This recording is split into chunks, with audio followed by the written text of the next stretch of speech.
지난 1년 동안 우리에게 하나님께서 주셔서 목표를 가지고 보내게 됐는데 표가 뭐였어요? 위대한 변화의 능력을 경험하자. 경험하셨어요? 크든지 작든지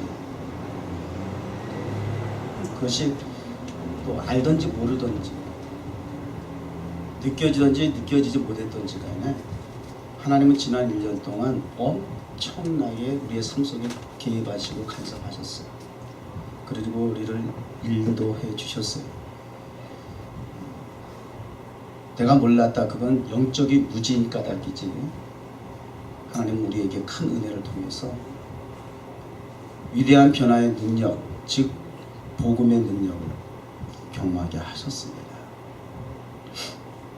그래서 새해에는 2015년도에는 생뚱맞은 주제를 가지고 시작하는 것이 아니고 연장선상에서 다시 한번 볼게요. 위대한 변화의 능력을 경험하라. 여러분 경험하셨다고 그랬죠. 위대한 변화의 능력을 여러분과 같이 경험한 사람을 두 자로 요약하라 그러면 어떻게 표현될 수 있을까요? 위대한 변화의 능력을 경험한 사람을 두 자로 요약하라 그러면 어떻게 표현이 가능합니까?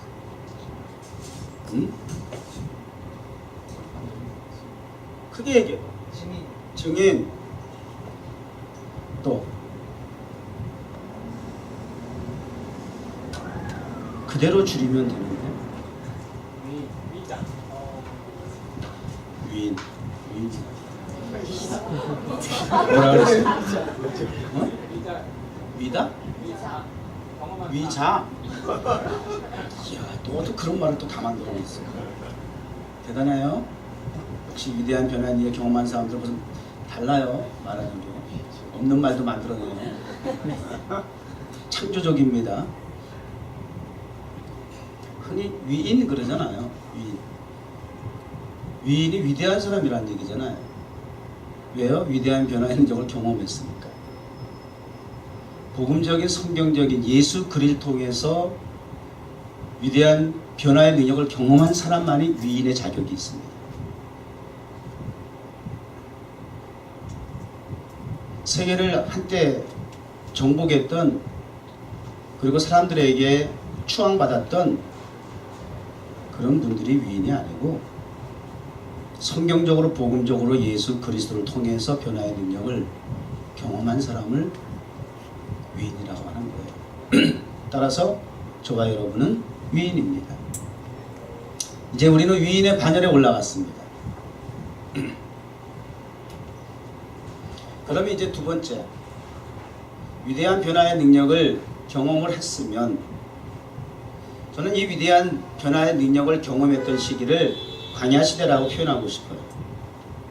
이스라엘 백성들이 출애굽을 하는 이후에 40년 동안 광야 생활 속에서 엄청나게 피부적으로 가시적으로 완전 공감 느낄 수 있게 구체적으로 현실적으로 홍해바다를 가르면서부터 시작해 10가지 재앙으로부터 시작해서 홍해바다를 가르고 만나와 매출하기로부터 시작해가지고 40년을 의복을 갈아입지 않고 신발을 갈아 신지 않는데도 낡지 아니하고 하나님 동행해 주시면서 그 위대한 변화의 능력을 경험을 했었어요. 그럼에도 불구하고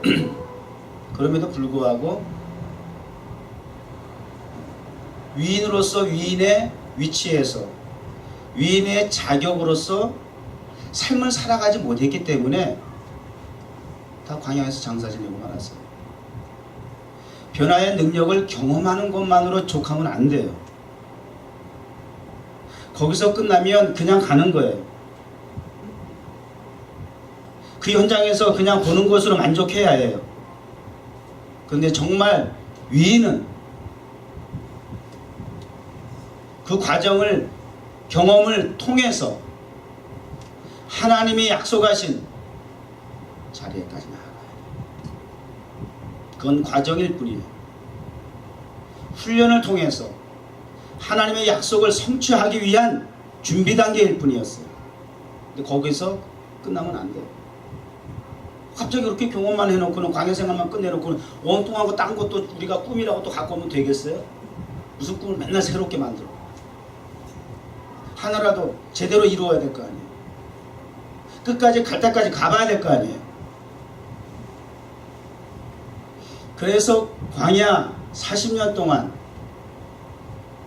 모세 지도자를 통해서 출애굽한 자들이 장정만 60만이라고 했는데 그 중에 위대한 변화의 능력을 경험했음에도 불구하고 마지막 약속을 성취하는 자리에 있었던 진정한 위인은 두 사람, 여호수아와 갈렙뿐이었어요. 여러분은 여호수아와 갈렙과 같은 위대한 사람 되기 바랍니다.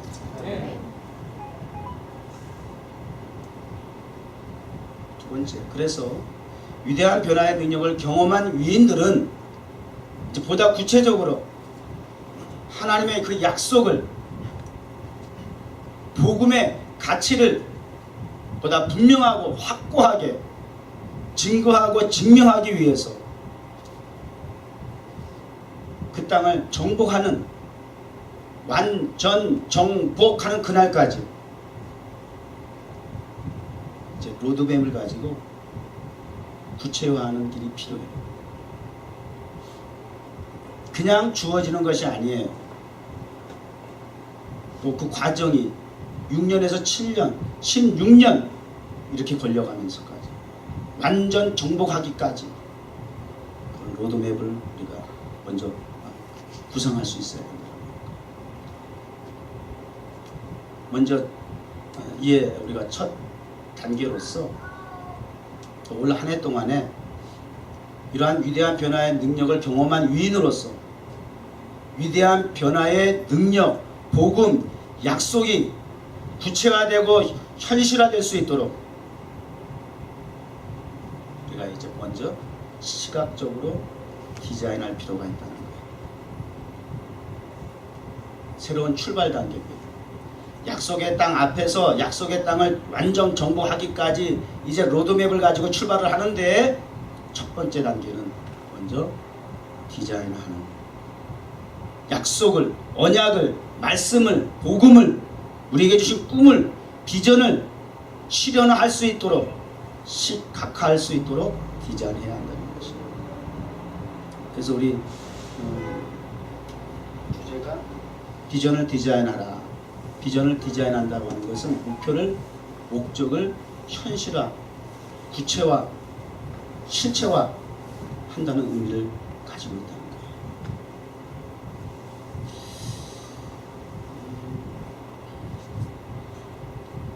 저는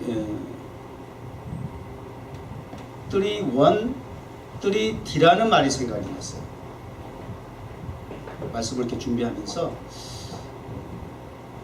목표를, 목적을 구체화하고 실체화할 수 있기 위해서는 3-1, 3D의 사역이 필요하다. 하나님의 말씀을 듣거나 하나님의 말씀을 묵상하거나 하나님의 뜻을 헤아리기 위해서 우리가 기도하는 가운데, 마음을 여는 가운데 하나님이 주시는 지각 능력이 있어요.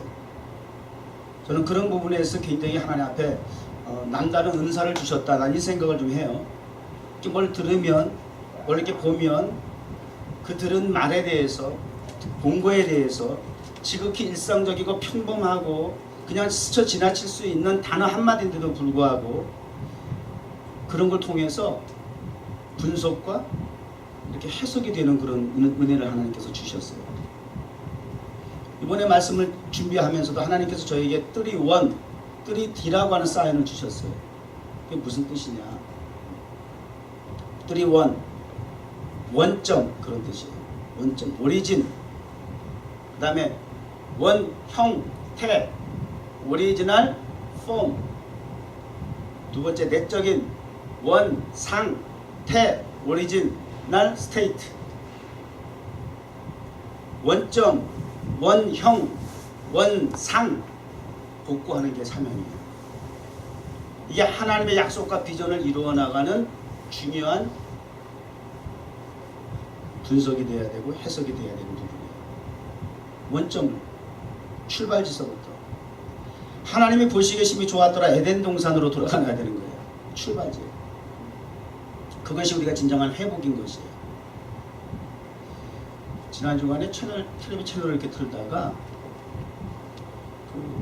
백 투 더 퓨처라고 하는 영화가 있어.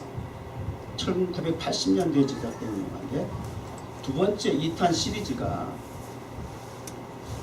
2015년을 가상으로 해서 만든 영화더라고요. 그러니까 한 30년 정도 이후의 일들을 가상으로 만든 영화 백투더 퓨처야. 그 백투더 퓨처의 세계가 오늘인 거예요. 2015년도. 그 당시 80년대, 2015년도, 30년으로 생각할 때는 상당히 정말 상상을 초월하는 가상의 세계로 하고 생각하고 펼쳐나간 그림들이었는데 별거 아니더라고요. 그러니까 지금 황당한 말도 안 되는 시츄에이션 빼고 우리 더 발달했어. 우리는 미래로 자꾸 이렇게 나아가는 것 같지만 그게 새로운 것이 아니에요. 지식이 발달하고 문화 문명이 물질 세계가 발달할수록 다니엘서를 통해서 우리에게 계시하기를 하나님의 때가 가까워진 거예요. 무한 반복, 영원할 것 같은 미래라고 하는 걸 향해서 우리가 나가는 것 같지만 그러나 결과적으로는 하나님은 우리를 돌아가게 하세요. 에덴 동산 하나님의 보시기에 심히 좋았던 하나님의 나라, 하나님의 땅으로, 하나님의 세계로 돌아가게 하는 것이 우리 하나님의 뜻입니다. 하나님이 보시기에 심히 좋았던 이미지 오브 갓, 하나님의 형상과 하나님의 모양을 따라 지음받은 원상과 원형을 회복하는 거예요. 두 번째는 또 이런 생각이 들었어요. 3D는 뭘까요? 3D는 첫 번째 디자인이에요. 디자인은 어떤 제작해야 할 작품을 실용적인 면에서 그리고 시각적인 면에서 아름답게 두 마리 톱들 다 잡아야 돼요. 어떤 소재나 도구는 목표는 이런 내용은 있는데 겉이 보기에 뭐 별로라든지 겉 보기엔 번지르한데 내용이 별로라, 이건 아니라는 거예요. 실용적이면서 시각적으로 아름다움이 있는 이러한 것들을 구체화하기 위한 도안이나 설계라고 이렇게 백과사전에 나와 있더라고요. 하나님의 나라를 회복하기 위해서, 약속을 성취하기 위해서, 비전을 성취해 나가는 데 있어서 우리가 3D 가운데 디자인하는 작업이 필요하다는 거예요. 그 다음에 두 번째 디바이드, 오늘 성경 본문에 있는 말씀과 같은 부분, 나누는 겁니다. 분배하는 겁니다. 하나님의 나라, 하나님의 세계, 하나님의 택한 백성들을 통해서 하나님은 공평하게 나누시기를 원하십니다. 나눔이 있는 곳이 천국인 거예요. 초대교회로 돌아가자 그 특징이 뭐냐면 나눔이 있는 단체입니다. 네 것, 내 것이 없어요. 나누는 겁니다. 디바이드가 필요합니다. 그 다음에 디벨롭먼트예요. 발전되고 성장하고 해야 된다고 하는 거죠. 그런 측면에서 3.1, 3D 이런 개념으로 우리가 비전 성취를 위한 어떤 해석이 좀 필요하다. 적용, 이런 부분에서 이제 계속 제가 당분간은 이제 말씀을 증거하려고 해요. 자, 이제 오늘 본문에 들어와서, 자, 이제 여리고 맞은편 요단강가 모압 평지에서 여호와께서 모세에게 말씀하여 이르시되 라고 이제 본문을 시작합니다. 이제 드디어 약속의 땅을 코앞에 두고 있다 그 말이죠. 근데 지도자 모세에게, 모세는 비록 그 땅을 밟을 수도 들어갈 수도 없지만 하나님의 말씀은 모세를 통해서 그 땅을 정복할 이스라엘 백성들에게 그 약속은 계속되는 거예요.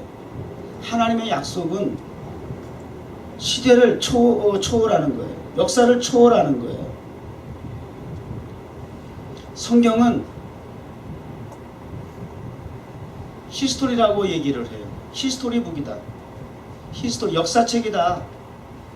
구약과 신약, 하나님의 역사를 기록한 책이다. 그래서 또 다른 말로는 그걸 나누어서 His story라고도 얘기를 해요. 그의 역사라는 거예요. 하나님의 역사라는 거예요. 그러면 그 His가 되시는 예수 그리스도 하나님께서 미라클 메이커로서의 역사를 기록해 나가고 있다. 성경은 전체가 미라클이에요. 위대한 변화의 능력을 경험하게 하는 현장이에요. 그래서 그분을 미라클 메이커라고도 해요. 저는 그 미라클 메이커가 되시는 히스 스토리를 메이크 스토리 하는 입장에서 말씀을 전하는 거예요. 그래서 올 한 해도 하나님의 말씀 히스 스토리를 메이크 스토리 차원에서 스토리 메이커 차원에서 여러분들에게 복음을 스토리화해서 전달하는 사명이 저에게 있어요.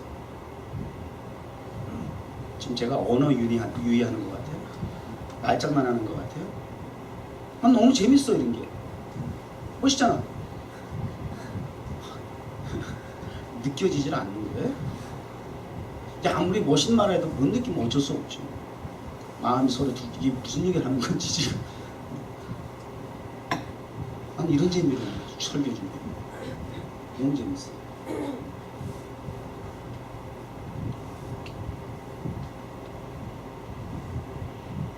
하나님의 약속이 오늘 이 시점에서 그리고 완전 정복이 되기까지 이루어지는 그 역사 속에 하나님께서 계속해서 시대를 초월하고 그 다음에 사람을 초월하고 상황을 초월해서 하나님의 약속은 계속해서 진행형으로 되고 반드시 또 성취가 되는데 거슬러 올라가게 되면 아브라함이잖아요.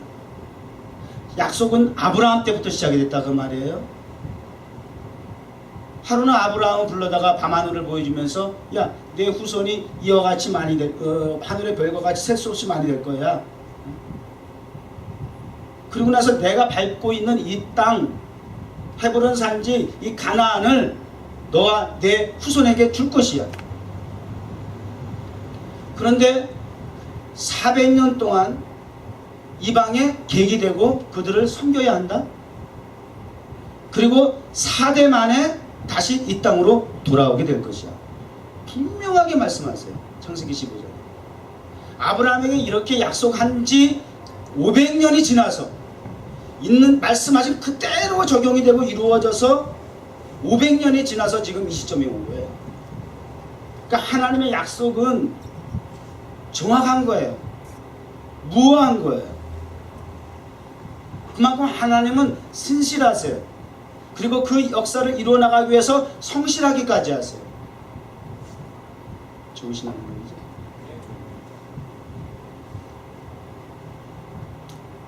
약속의 한쪽 축인 대상인 우리가 늘 시원찮아서 문제인 거죠. 우리가 영 불성실. 성실하신 하나님만큼 우리도 올 한 해 동안 성실하게 약속을 성취해 나갈 수 있는 한쪽 축으로서의 동역자가 되기를. 우리 그래서 지난 송구영신 예배는 어떤 의미를 갖고 있다고요? 하나님 2015년도에 하나님과 더불어서 이렇게 동역하겠습니다. 동업자 관계를 서로 사이닝 세레모니식으로 조인식을 한 거예요. 조인식으로. 그런 차원에서 송구영신 예배를 드린 거예요. 2015년도 이렇게 하나님 이렇게 출발하겠습니다. 하나님과 이렇게 동업하겠습니다. 조인식을 한 거예요.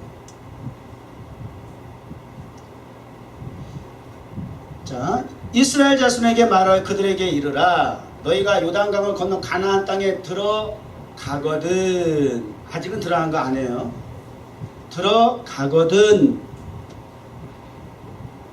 들어가거든은 들어간다를 전제하는 것이 아니에요. 들어가게 돼 있다는 얘기야. 이미. 왜 그런지 아세요? 53절에 내가 그 땅을 너희 소유로 너희에게 주었습니다. 너희는 따라서 점령하여 거주하게 될 것이야. 왜? 내가 이미 아브라함에게 약속한 것이거든. 너희에게 주기로 이미 500여 년 전에 너희 조상 아브라함에게 약속한 것이야. 들어가거든 반드시 들어가게 돼 있다 그 말이에요. 약속을 확인시켜 주는 거예요.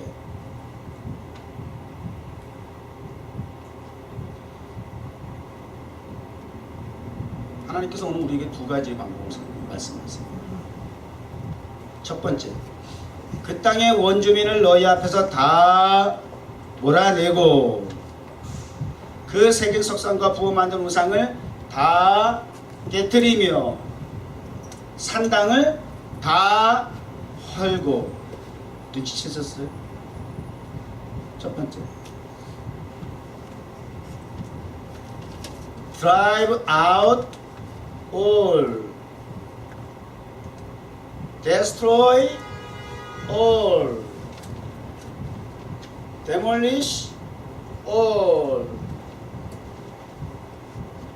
저는 이거를 뿌리 뽑기 이렇게 의미 부여를 했어요. 뿌리 뽑기. 첫 번째, 하나님의 약속이 성취되거든 하나님의 약속을 완전 성취하기 위해서는 너희들이 먼저 수행해야 할 지침이 있다. 그것은 뿌리를 뽑아라. 뿌리 뽑기 작업을 주님은 약속 성취를 위한 지침서 우리에게 말씀해 주세요. 하나님의 백성에 대해서 하나님은 항상 직관적으로 교훈하시는 것이 너희는 누구냐? 하나님의 백성, 하나님의 자녀로서의 정체성에 대한 부분을 자꾸 각인시켜 주세요. 각인. 너희는 위인이지 범인이 아니야. 위인들이 항상 그 위인으로서의 삶에 방해가 되는 까닭은 범인들의 영향을 받기 때문이에요. 범인은 뭐 죄진 사람은 범인이 게 아니라 평범한 사람, 일상적인 세상 사람을 얘기하는 거예요. 도망다니는 사람 얘기하는 거예요. 우리의 삶 속에 일상적인 이성적인 평범한 세상의 환경과 조건과 그러한 사람들이 하나님의 사람, 구별된 천국 백성으로서 살아야 할 위대한 사람, 위인인 우리에게 자꾸 영향을 준다는 거예요. 그러니까 가치관의 혼란이 와서 거기에 현혹이 돼서 자꾸 정상적인 위인으로서의 삶을 살아가지 못하는 거예요. 그래서 정체성과 가치관의 확립과 정립을 늘 주님은 우리에게 요구하세요. 정신적. 내가 누구냐 말이지. 하나님이 우리를 자꾸 만나주시는 이유가 바로 그런 까닭이에요. 넌 내 아들이야. 너는 내게 속한 것이야. 거기서부터 출발이 돼야죠. 그것이 주님을 만난 사람의 변화의 출발이어야 하고 변화된 삶의 과정이어야 하고 그리고 삶의 본질이어야 된다. 그래서 항상 이 말은 무슨 얘기예요? 구분되기를 원한다는 말이에요. 거룩하게 구별되기를, 성별되기를 원하신다. 이걸 주님은 늘 우리에게 요구하세요. 그래서 성경에 많이 언급하잖아요. 우리 주님께서 친히 말씀하시고 성전과 우상, 또 빛과 어둠, 그리스도와 벨리알, 선과 악, 이런 것들이 조화를 함께 균형을 이룰 수 없다는 거예요. 공감이 되면 안 된다는 거예요. 공존하면 안 된다는 거예요. 그래서 항상 구별을 얘기하세요. 그런 차원에서 오늘도 우리에게 약속의 땅을 정복해야 하는데 너희에게 이미 다 주기로 작정이 되어 있지만 너희가 차지하는 과정에 있어서 실천해야 할 지침이 있는데 그것은 그 땅에 있는 거민, 원주민들을 다 몰아내야만 한다. 그들이 섬겼던 모든 우상, 조각까지라도. 그래서 성경은 악은 모양이라도 버려야 한다라고 강조하듯이 철저하게, 완전하게, 완전 정복을 위해서는 철저하게, 완전하게, 분명하게, 확실하게 뿌리 뽑기부터 시작이 되는 거예요. 뿌리 뽑기. 꼭 그래야 될까요? 꼭 그래야 될까요? 사울왕이 버림을 받았잖아요. 결정적인 치명타가 뭔지 아세요? 하나님의 말씀에 대한 불순종, 그거죠. 그렇게 표현할 수가 있지만 조금 더 구체적으로 그 안에 들어가 무슨 말씀을 불순종해 있길래 아말렉과의 전쟁에서 하나님은 그 아말렉 족속을 완전히 멸하라고 했어요. 근데 지가 보기에 좋은 대로 사람도 전리품도 남긴 거예요. 그래서 하나님이 싹 그때부터 외면하기 시작했어요. 너 정말 안 되겠구나. 너 굉장히 죄질이 나쁘다고 생각하는 거예요. 하나님은 다른 어떤 불순종보다도 이 죄악의 여지를 남겨두는 거에 대해서는 하나님 질색을 하세요. 보세요. 오늘도 우리에게 말씀하시잖아요. 왜냐하면 55절 너희가 만일 그 땅의 원주민을 너희 앞에서 몰아내지 아니하면 뿌리 뽑게 하지 않으면 완전히 뿌리를 뽑아내지 아니하면 너희가 남겨둔 자들이 너희의 눈에 가시가 되게 옆구리에 찌르는 것이 되어가 너희 거주하는 땅에서 너희를 괴롭게 할 것이다. 그대로 적용이 됐어요, 안 됐어요? 그대로 적용이 됐어요. 지금까지 블레셋은 팔레스타인은 가시야. 그리고 결과적으로 역사적으로도 남 유다 북 이스라엘로 나누어진 이후에도 계속해서 그런 뿌리를 뽑지 않은 결과로 말미암아 서로 우상 섬기기를 다투기 나도 하는 듯이 이방인의 영향을 받아가지고 결국 어떻게 됐어요? 바벨론에 포로로 샥 땅에서 밀려났어요. 쫓겨났어요. 하나님의 약속은 지키면 축복이지만 경고한 말씀을 지키지 아니하면 추방이야. 에덴 동산에서 추방됐던 것처럼 아무리 약속의 땅을 차지했다 할지라도 약속을 실행함에 있어서 하나님이 원하시는 방향대로 목적대로 말씀에 따르지 아니하면 또 추방될 수밖에 없어요. 뿌리 곱게 자라실 수 있기 바랍니다. 지난 1년 동안에 우리의 삶 속에 여전히 아까 우리 기도 참 잘했어요. 우리 릴리지사장 기도 참 잘해요. 저절로 정말 내가 아멘이 나올 정도로 어떻게 보면 설교가 또 필요 없다 싶을 정도로 거의 설교식 설교 기도같이 참 정말 잘해요.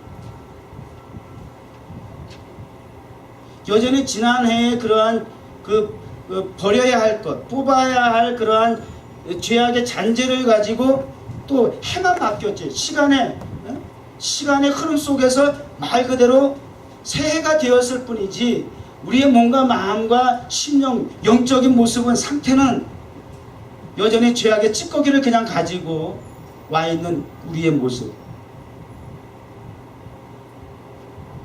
지금이라도 늦지 않았다는 말이에요. 지금이라도 그 잔재를 또 지긋지긋하리만큼 내가 털어내지 못해서 평생을 반복하면서 짓는 그러한 죄악의 습성들 지금 뿌리 뽑기 바랍니다.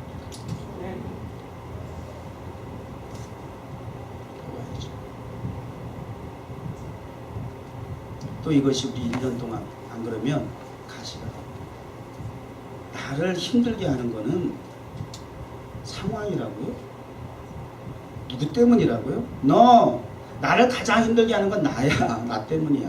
맞죠? 공감되지? 좀 생각이 있으면 느낄 거야. 이 정도는 느끼며 살죠? 그 정도도 안 느끼면 정말 그분은 따로 어디 격리를 좀 시켜야 돼요. 그 정도도 생각이 없다는 거예요. 무슨 얘기지?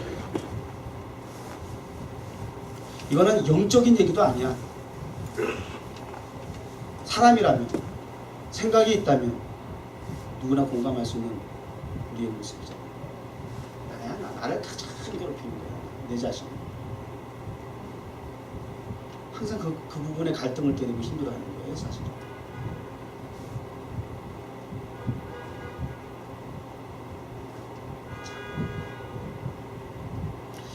하나님은 자신의 주권을 인정하고 언약에 충실한 자들에게만 약속하신 귀한 선물을 주신다 그 말입니다.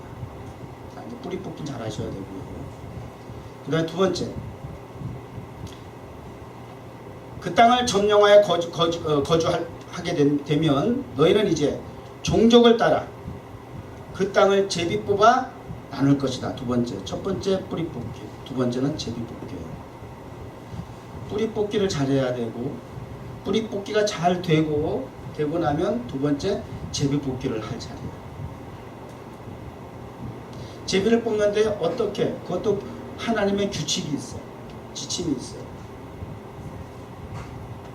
나눌 것인데 제비를 뽑아 나누게 될 것인데 약속의 땅이 이렇게 있는데 그 땅을 12지파까지 나눠야 될 거 아니에요. 이 형제간이라고 그게 좋은 게 좋은 건 줄 아세요? 이건 뭐 하나 놓고 말이죠. 이해관계가 섞이면요 박 터지게 싸워. 얼마나 시기하고 미워하고 배 아파하고 막 그냥 공동분배가 이루어져야 돼요. 근데 하나님이 이것까지도 다 정하셨어. 평등하게, 공평하게 룰을 정하셨어요. 제비를 뽑는 것이야 라고 했어요. 제비를 뽑는데 어떻게?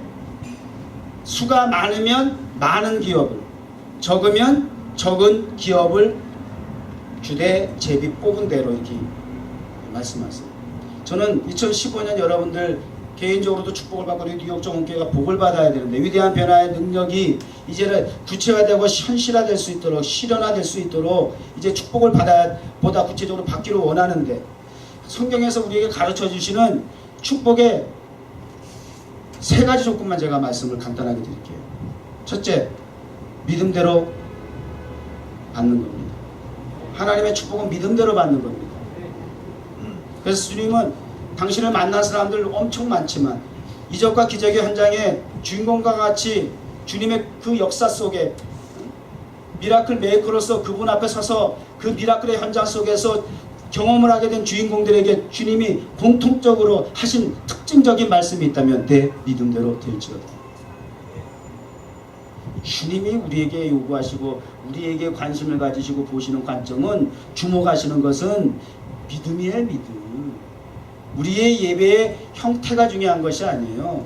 그것도 무시할 수는 없죠. 형태를 통해서 우리의 믿음을 발로를 일으키는 하나의 과정도 되지만 어쨌든 하나님은 우리의 믿음의 자세, 중심을 보신다는 거예요. 믿음대로 된다. 믿음을 통해서 축복을 받았습니다. 두 번째 원리는 성경이 복음이 제시하는 축복의 두 번째 원리는 심은 대로 거두는 거예요. 심은 대로. 하나님 앞에 여러분이 축복을 원하는 목표 가운데 물질이 있으면 물질을 심으세요.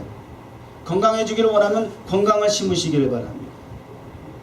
여러분이 거두기 원하는 축복의 그 부분을 먼저 심으시기를 바랍니다. 내려놓으시기 바랍니다. 심은 대로 거둔다. 그 다음에 세 번째가 오늘 본문에 있는 말씀이에요. 분량대로 받는 겁니다. 즉 그릇대로 받는 겁니다. 저는 이 부분에 있어서 조금 여러분들에게 도전을 좀 주고 싶어요. 믿음도 있는데 나름 열심히 심는데 이게 그릇이 존재기네. 이럴 때 조금 아쉬워. 좀 안타까워. 다른 믿음도 있고 나름 교회 봉사도 잘하고 하는데 결정적으로 그릇이 작아. 나 용량이 이게 스케일이 좀 작다는 생각이 들면 여기서 조금 이게 아주 막 좀 안타까움이 생겨요. 어쩔 수 없잖아요. 믿음도 있고 잘 심기도 하긴 하지만 이 정도밖에 안 되는 그릇이 되면 아무리 폭포와 같은 그 축복을 내려준다 할지라도 넘치고 흘러 밖으로 나갈 뿐이지 여기 이상 더 이상 찰 수가 없잖아요. 그릇을 준비한 만큼 기름이 생겨서 에리사를 통해서 살았다 과부가 그 가정의 복을 받지 않습니까? 그릇의 양, 그릇의 사이즈, 넓이와 깊이 컸으면 좋겠어요. 기도하셔야 돼. 이거 종지기만 해가지고는 그래 답답해. 거기서 끝이야. 우리 뉴욕 가든 처치는 꿈과 비전이 스케일이 크잖아. 엄청 크잖아. 그 사이즈 분량에 맞게 그 일을 감당할 수 있는 사역의 목사의 사역에 디딤돌이 될 수 있는 꿈과 비전을 이루어 나가는 디딤돌이 되기 원하는 성도 여러분이 된다면, 되기 원하신다면 그릇을 크게 하세요. 크면 큰 대로, 작으면 작은 대로 지파수에 따라 제비를 뽑아 공평하게 균등하게 나누게 하시는 하나님의 법칙이잖아요. 그러니까 아무리 목사가 여러분들에게 뭐 이렇게 축복해 주세요 한다 할지라도 여러분의 사이즈가 크지 않으면 하나님도 목사도 기도할 뿐, 주시기 원하실 뿐, 받는 건 여러분의 그릇만큼 받을 수밖에 없다는 거예요. 이 진리를 꼭 깨달으시기 바랍니다. 그래서 많이 그릇을 준비하시고 깊고 넓게 여러분 좀 스케일을 확장해서 그렇게 은혜를 또 복을 받기를 원합니다.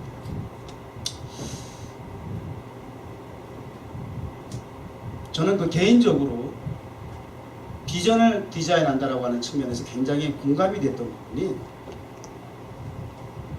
저의 일상 속에 그 페이스북이라고 하는 걸 제가 뭐 거의 미친 듯이 하잖아. 무슨 뭘 한다고 무슨. 난 우리 교인들하고는 친구 관계 안 맺잖아. 두 번, 세 번 맺었다가 나한테 다 절교당한, 절친당한 사람한테, 그래야 더 이상 상처받아서 이제 친구 요청 안 한다 그러는데, 조금 공과사를 가릴 필요가 있겠다 싶어서 사실 그랬던 건데요. 너무 내가 여러분들 삶 속에 들어가 보는 것도 그렇고, 그게 좀 그렇더라고. 내 거 보는 건 상관이 없어. 근데 어쨌든 저에게 이 페이스북은 삶의 일부가 아니라 막 그냥 거의 막 그냥 전부라고 할 정도로 많은 영향력을 지금 주고 있어요. 근데 제가 여러분들에게도 언젠가도 말씀드렸지만, 저 나름대로의 의미가 있어요. 저는 이 페이스북을 어떤 의미로 가까이 하느냐면, 저에게는 일기요장과 같은 의미를 가지고 있어요. 문자로 글로도 표현되어지는 일기도 있지만, 일기라고 하는 것이 다양할 수 있잖아요. 현대적 문화적인 배경을 가지고 저는 일기를 사진으로 시각화해서 그 사진을 배경으로 해 나의 삶의 현장을 고스란히 남겨서 그 의미를 부여해서 담는 거예요. 그래서 제가 죽어도 제 페이스북만 들어와 보면 적어도 페이스북이 생기고 SNS가 생긴 그 이후의 모든 히스토리는 들어가보면 다 볼 수가 있어요. 주효신 목사가 2014년에는 어떻게 살았는지, 2015년은 어떻게 살았는지 다 볼 수가 있어요. 자, 내가 누구에게 보여주기 위한 목적은 아니고요. 저 자신을 위해서요. 그 무슨 얘기냐면, 내가 일기를 써나간다라고 하는 것도, 일기를 써나간다라고 하는 것은 하루의 일과를 글로써 한번 돌아보는 거잖아요. 생각해 보는 거란 말이에요. 내 자신을 돌아보는 거란 말이에요. 점검하는 거란 말이에요. 굉장히 의미가 있는 거예요. 내일을 준비하기 위한 새로운 시도가 되는 거예요. 사진을, 더군다나 거기다 사진을 올리고 나의 삶의 일상을 그대로 고스란히 그림으로, 사진으로 표현하고 글을 써서 짧지만 하루하루 있었던 일들을 진행해 나가는 그 과정 속에서 저는 어떤 또 남다른 감회가 있는지 아세요? 하나님이 나를 통해서 오늘도, 그리고 내일을 준비하게 하시는 그 삶의 목적색에 내가 얼마나 지금 충실하게 가고 있는가. 이것을 마인드 맵으로서, 그리고 비전 성취를 향한 로드맵의 하나의 과정 속에 시각화하고 디자인화해서 마인드 맵이 돼가지고 그 비전 성취를 향해서 또 그 과정 속에서 내가 그 하나님의 일들을 이루는 삶의 현장 속에 있다라고 하는 것에 대한 확인, 또 그리고 내가 그렇지 못하면 그런 방향으로 가야 되겠구나라고 하는 그러한 비전에 대한 재확인, 그것이 막 꿈틀거리면 그 현장을 보게 되면 혹시 식었던 비전이 다시 살아나고, 혹시 식었던 열정도 다시 회복이 되고, 저는 그런 의미가 있어요. 그 타임스퀘어 광장에 나가서 예배드리는 사진 뭐 매주 올리면 맨날 똑같지 뭐가 맨날 다르겠어요. 그래도 올려. 그때마다 또 주어진 상황이 다를 수도 있기도 하고, 저 나름대로의 방식이에요. 그래서 비전을 디자인화하라는 얘기 굉장히 난 공감이 되는 거예요. 이렇게 시각화해 보는 것, 형상화해 보는 것, 그림을 그려보는 것. 그래서 내가 뭐 어떤 사람이 되겠다 그럼 뭐 이렇게 막 뭐 머리에다가 뭐 수건도 둘러쓰지만 앞에다가 그 뭐 어떤 사람이 되면 그 사람에 대해서 뭔가 이렇게 앞에다 붙여놓잖아. 그럼 안 해요? 그렇게 좀 시각화해서 잊어버리지 않고 그 사람의 나의 삶 속에 막 이렇게 막 그냥 늘 각인되도록, 나의 목표가 꿈이 막 각인될 수 있도록 그런 거 이렇게 막 붙여놓고 막 그런 것도 안 하면 그 꿈도 꾸지 마. 그런 열정도 없으면 스크랩도 하고. 디자인한다라고 하는 것은 저에게 페이스북이 그러한 차원이 있기도 하고, 또 그러한 삶 속에서 사방에 많은 글들을, 세상에 돌아가는 상황들을 또 나름 스크랩을 하기도 하고 중요하잖아요. 그게 비전을 향한 꿈을 실천해 나가기 위한 하나의 과정 속에서 이러한 모든 주변의 세상에 돌아가는 일들 또한 스크랩이 되어지는 이러한 과정이 그 비전을 이루어 나가는, 시각화하고 현실에 나갈 수 있도록 도와주는 어떤 동기부여가 되더라는 거예요. 저는 그런 거 굉장히 공감하고 내가 지금 페이스북 그런 의미에서 제가 가까이 해요.